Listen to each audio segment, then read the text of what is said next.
certo. Bom, vamos lá então. Vamos dar o play aqui nesse nosso vídeo. E é isso. Mas se a gente for falar de CBF, por exemplo, o que tu acharia se o Ronaldo tivesse conseguido se tornar o presidente da CBF? Tentou, ele queria muito. Não sei se ele queria muito. Ele queria. Tá. Eu acho que ele tinha... O problema não é ser o Ronaldo ou não ser o Ronaldo, Igor. O problema é esse colégio eleitoral da maneira como ele é. Né? Começar pela cláusula de barreira. Né? Você precisa ter 8 federações e 5 clubes. E o clube já vale menos. E o clube já vale menos, mas se você não tiver 8 federações e 5 clubes, por exemplo, se Botafogo, Vasco, Palmeiras, Grêmio e mais um tivessem ficado do outro lado, mais 2, o Samir Chaldi não teria conseguido registrar a chapa dele por causa da ausência dos clubes. Se os clubes se unissem, eles não conseguiriam ganhar a eleição, mas eles teriam criado uma cláusula de barreira para outro candidato. E eles não conseguiram fazer nem isso. Então, o primeiro ponto é esse. Sabe qual foi a última eleição da CBF que teve 2 candidatos? 86. Puta merda, tem 39 anos. 39 anos. Então, aqui está o problema fundamental. Entendi. Eu acho que aqui está o problema. Então, a única saída é você conseguir fazer uma outra entidade que seja a Liga de Clubes, que seja pensada do ponto de vista econômico. Eu gosto de usar uma metáfora nessas discussões todas de ligas. Eu falei com muitos dirigentes que alguns entenderam a metáfora. Pode ser, você pode achar boa, pode achar ruim, não importa, a gente pode discordar. Democracia a gente ainda discorda, diverge. Por que a Liga Italiana fracassou e é Liga? E a Liga Inglesa funcionou? Porque a Liga Inglesa é trabalhada do ponto de vista econômico e a italiana do ponto de vista político. Então a italiana transformou ouro em lixo, enquanto a inglesa transformou lixo em ouro. Grosso modo, é como você plantar uma árvore.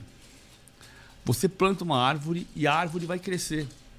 Se você cuidar da árvore direitinho, ela vai ter raiz e ela vai ter um tronco sólido. E quando você olhar para a árvore, ela vai ter um monte de galho. E os galhos são de tamanhos iguais? Não. Então, o que acontece no Brasil é que cada um está cuidando do seu galho. E não está vendo que está matando a árvore. Gostei dessa, faz sentido. Você tá matando o tronco e a raiz. Porque você quer cuidar do seu galho. E o que acontece com isso é que você tem um monte de gente. A economia do futebol é um número impreciso, mas é 0,7% do PIB. Era aí onde é que eu queria chegar, viu, pessoal? Pode ser 1,3, pode ser 1,2, pode ser 1,5 do PIB. Seja por uma quantidade de coisa que depende de um jogo de futebol.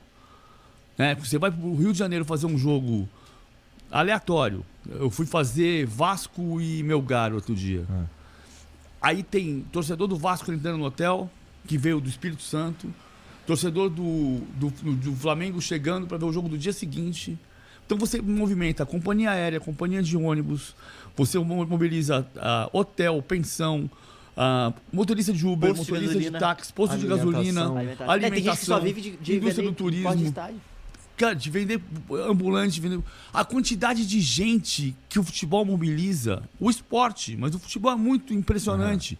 Outro dia eu ouvi o Thiago Leifert falando uma coisa que ele tem toda a razão, que assim...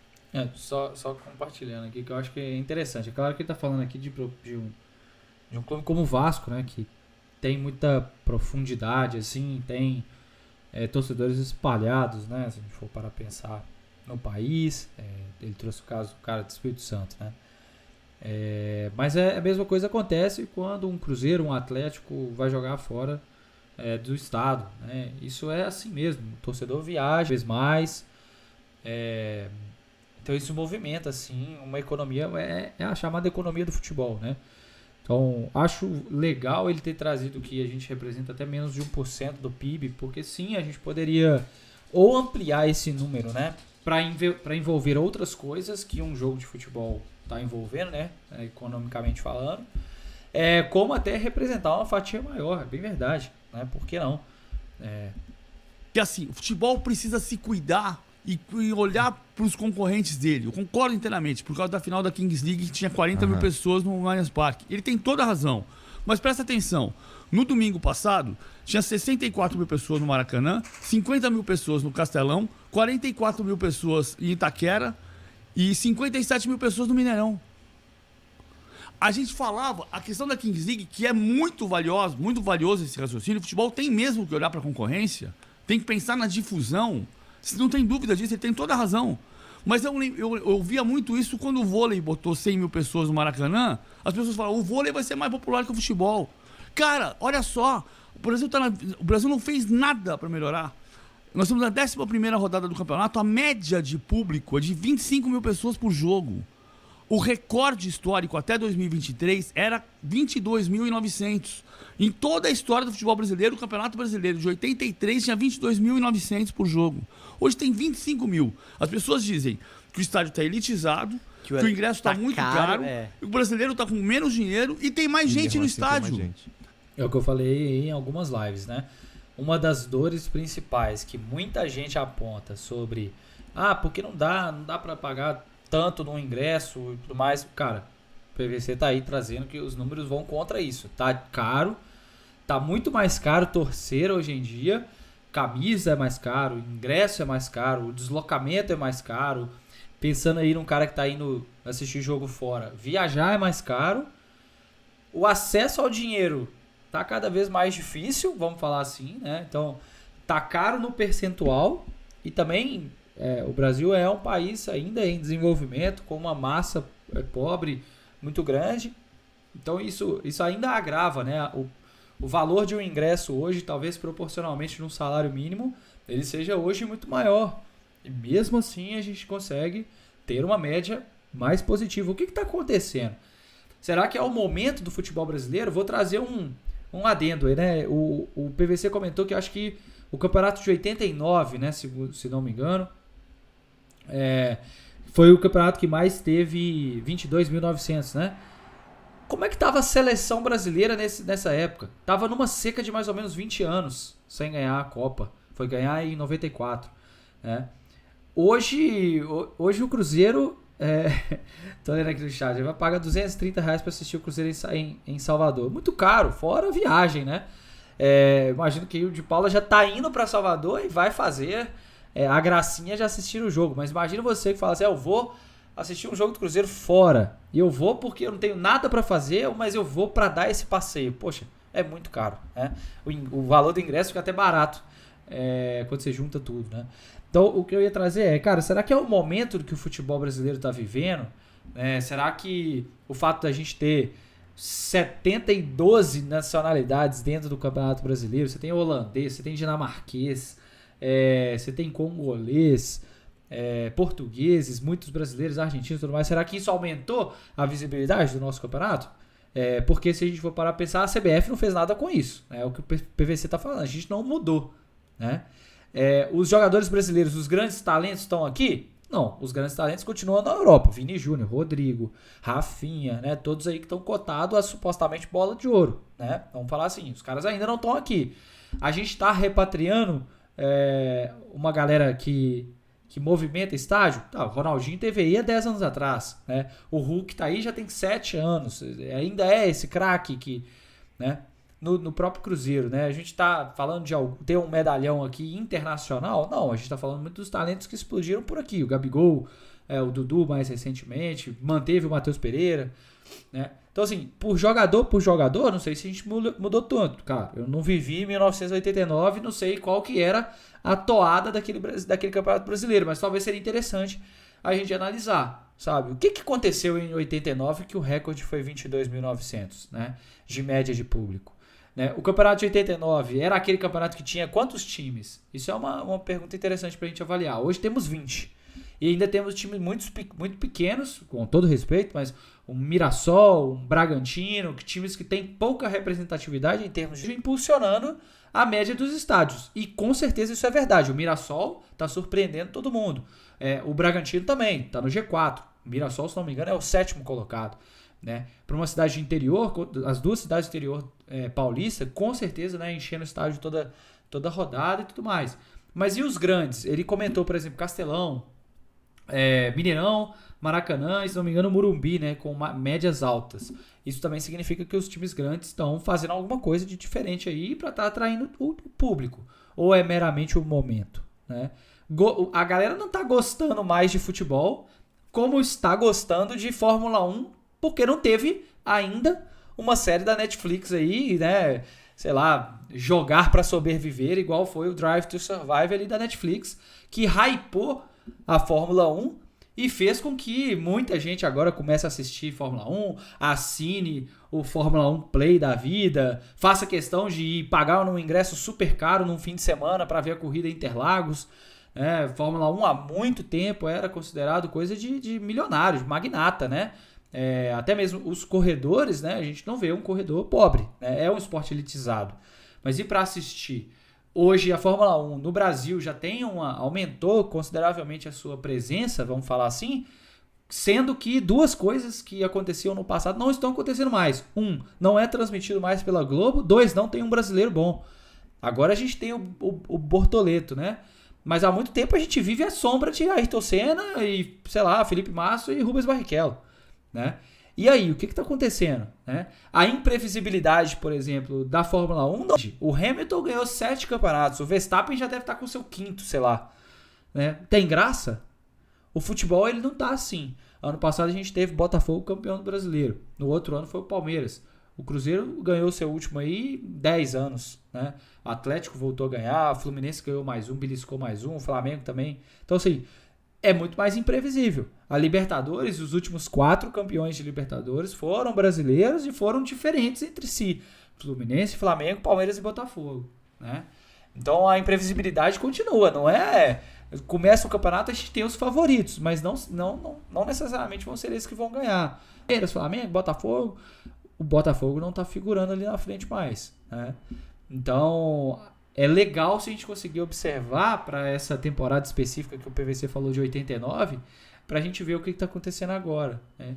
Eu tinha comentado sobre a seleção brasileira. Será que estamos vivendo um momento semelhante de vacas magras de seleção brasileira? Será que ficar muito tempo sem ganhar uma Copa traz um sentimento diferente para o Campeonato Nacional? Talvez seja isso. Né? E eventualmente a gente pode ter até isso como exemplo da Liga Inglesa e da Liga Italiana. Por que não? A Itália é tetracampeã mundial. A 2 Copas não vai na Copa, né? Supostamente é um fiasco. A Inglaterra só ganhou em 82. Né? Mas e aí? Precisou de virar os olhos para a Liga Nacional? Talvez tenha sido isso. Né? Já a Itália está ainda usando como defesa as suas 4 estrelas e a sua tal da tradição, da Azzurra e tudo mais. Né? Mas aí quando você vai ver, o campeonato não reflete de fato a paixão nacional pelo cálcio e tudo mais, né? Então, enfim, acho que são muitas reflexões que esse trechinho aqui do PVC ressaltam, sabe? E aí você tem, a gente está olhando corretamente para a concorrência da Kings League, estou de pleno acordo, mas aí você tem 40 mil na final da Kings League, porque era o que cabia no Allianz Parque, e você tem, repito, 64 mil no Maracanã, 57 mil no Mineirão, 50 mil no Castelão, 44 mil em Itaquera, no mesmo domingo. É muita coisa. Olha o potencial que isso tem para gerar trabalho para as pessoas, para famílias viverem disso. E a gente tá aqui fazendo graça, discutindo o tamanho do meu galho. Total. Mas isso, nesse de discutir o tamanho do galho, quem tu acha que tem mais, quem tá vacilando mais? Os grandes que tem o galho maior? Eu acho que os grandes estão vacilando. O Flamengo discutiu 2 anos na formação da Liga como é que o Flamengo tinha que ganhar mais dinheiro. Veja, porque a Globo comprou 9 dos 10 jogos. Perfeito. Mas se a Globo não tivesse comprado esses 9 desses 10 jogos, não haveria pay-per-view. E estavam se discutindo o direito mínimo garantido que o contrato do pay-per-view garantia até 2024. Mas se acabasse o pay-per-view... Então por que eu fui discutindo 2 anos o meu mínimo garantido? Para depois de 2 anos, o presidente do Flamengo entrar no Conselho Deliberativo e falar assim, vamos votar aqui, ó, vamos perder 90 milhões de reais, mas o contrato é ótimo para o Flamengo. Então, o que aconteceu nesses 2 anos? Sob o pretexto de defender o Flamengo, você piorou o contrato do Flamengo, não deixou formar a Liga e não deixou acontecer nada. Entendeu? Assim, esse é o ponto central. É olhar pro todo. A gente não consegue. O futebol é muito metáfora do Brasil. É muito metáfora do Brasil. Porque no Brasil também é a mesma coisa. Bom, tá aí. Paulo Vinícius Coelho. Muito bom, muito bom. Sobre essa reta final, né? Aí ele já entra mais no aspecto político e acho que é até o que ele se baseia ali, né? No começo da jornada ali, ele fala um pouco sobre isso, que inclusive esse foi um dos erros aí da Liga Italiana, né? Também. Acho que ele tem um pouco de razão. É um reflexo, sim, de como os aspectos brasileiros entram, né, na conversa. É uma pena, né? Essa discussão de mídia, né, de transmissão, ela faz diferença ali quando a gente está falando no impacto dos ingressos, é bem verdade. Inclusive foi uma das variáveis que a gente contemplou ali na nossa ferramenta. E uma outra coisa que eu acho que faz sentido é se a gente olhar como um bom exemplo essa Drive to Survive aí da Fórmula 1, né? Por que esse hype aconteceu a partir de um momento de que se compartilhava algo além das transmissões, né? A transmissão em si ficou para trás, ficou no segundo plano. As pessoas assistem o Drive to Survive para saber da fofoca, para saber do bastidor, né? Eu, inclusive, estava comentando com o Rafael de Paula, né, que o Cruzeiro ganhando muito, ele promove muito aquele videozinho de bastidor de jogo, né? Pós-jogo. Cara, é muito legal ver a vibração ali dos jogadores numa vitória e tudo mais, ver a discussão, a preleção do treinador. É um baita conteúdo. É claro que ele está acontecendo hoje num momento positivo do time. É bem verdade. Mas aquilo ali gera um engajamento diferente, assim, uma sensação diferente, um sentimento de pertencimento, de você estar ali junto com o jogador, né? E hoje a gente é tão distante do jogador, fisicamente falando, né? Os jogadores estão cada vez mais no seu mundinho, na sua bolha, que esses momentos dessas gravações, acho que isso reforça ali um sentimento muito diferente, né? E que acaba sendo positivo, né? Talvez os times tenham que descobrir formas de fazer esse conteúdo chegar até quando o momento não tá bom, né? Que talvez seja a grande dificuldade, né? Vou pegar o caso do Santos, né? O Santos está na zona de rebaixamento do Brasileirão, acabou de ganhar um jogo agora, e inclusive postou, né, na Santos TV lá o bastidores da última vitória, se não me engano foi contra o Vitória, não, triunfo sobre o Vitória. E já vinha gente reclamando, né? Lá o Neymar chega, assim, clima de velório no vestiário, o Neymar chega cantando com música, assim, a torcida já tá machucada. O conteúdo que era para ser positivo, ele nem tá sendo positivo, né? Então, se o time tá vindo de muitas derrotas, talvez teria que ter uma outra comunicação, né? Será que esse modelo de séries, né? Séries de bastidores seria interessante? Vou dar um exemplo, né? É claro que é nichado e tudo mais, mas o Casimiro lançou para sua base de fãs, é bem verdade, ali ele não está crescendo a base ali nem um pouco, né? Ele está nutrindo a própria base. Ele lançou, né, os bastidores de quando o time dele, o time da Casa TV, disputou a Copa Sérgio, que é um campeonato, com todo respeito, de jornalistas do Rio de Janeiro, né, de empresas de mídia do Rio de Janeiro. É um campeonato desse tamanho, nem se compara a um campeonato brasileiro, nem se compara a uma torcida gigantesca como um Cruzeiro, como um Flamengo, um Corinthians da vida, né? Mas ele produziu o conteúdo e teve todo o cuidado de produzir esse tipo de conteúdo, né? Então será que os clubes não deveriam estar olhando para isso? Para um conteúdo pós-campeonato também? E aí não interessa muito a posição. Por que tem que ser só do campeão? Será que não tem sempre uma história para contar e para motivar ali o torcedor? No fim das contas, sempre tem um ano seguinte, né? O Campeonato Brasileiro acaba em dezembro, janeiro, fevereiro, a gente tem o estadual, né? E quando tá no começo do ano, a gente precisa estar aquecendo ali os motores, né? A torcida dá aquela desengajada, os estádios ficam mais vazios, mesmo com ingressos mais baratos. Será que não seria um momento interessante da gente retomar, né, esse calor ou tentar trazer público novo, né? Os estaduais poderiam servir como experiências para isso também, né? Não vai ser todo torcedor que vai, o torcedor mais frequente que vai só em jogo grande não vai, mas será que não é uma oportunidade agora então da gente trazer um público diferente?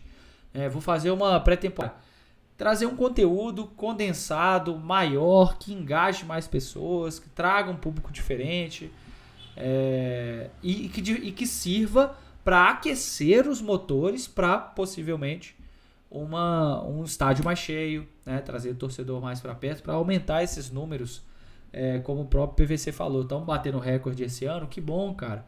Mas seria mais legal ainda se a gente batesse no próximo ano também, e no outro também, e no outro também. Cara, estádios cheios, cara. Acho que isso traz um vigor para a liga, para o campeonato, para o time em questão. Então, assim, eu falo como se eu estivesse preocupado com isso, né? Como se isso fosse mudar o meu dia. Claro que não. Mas é mais por uma valorização aí ao campeonato em si, ao esporte, né? Que para mim é uma paixão. Não posso negar. E bom, seria muito interessante que isso tomasse mais e mais irrelevância, né? Como é que fala? Das coisas menos importantes do mundo a mais importante, né? O futebol, né? Então, e aí bate no ponto que o PVC trouxe lá no começo da conversa, né? Sobre a representação, né? Do impacto financeiro que um jogo pode trazer na economia nacional, né? A gente mudar a parcela que isso impacta, né? Sair de 0,7 para muito mais e a economia girar em torno disso, contribuindo para um país melhor, tudo mais, para trazer essa discussão.